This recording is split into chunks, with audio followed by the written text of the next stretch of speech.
Happy Tulip Tuesday. This is the day we share timely tips for the Tulip Bunch. Today, talking about the FDI Certified Floral Designer. I get so many calls, texts, emails. What does it take? And I thought, that's Tulip Tuesday worthy. First step, complete your Basic Floral Design studies. You'll get your certificate. Second step, complete the Advanced Floral Design studies. This will get you your certificate and earn you the title of FDI Certified Floral Designer. So it automatically gives you the third certificate. Yes, you have to complete Basic, Advanced, do all the testing. Test, that naughty word.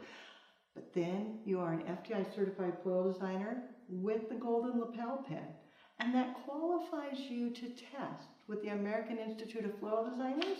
If you want to get dual international certification, you would use their book, all the information that we taught you, do their online test, get dual certification, and then you'd be an FDI Certified Floral Designer plus CFD through the American Institute of Floral Designers. Now you know how the pros get their certification.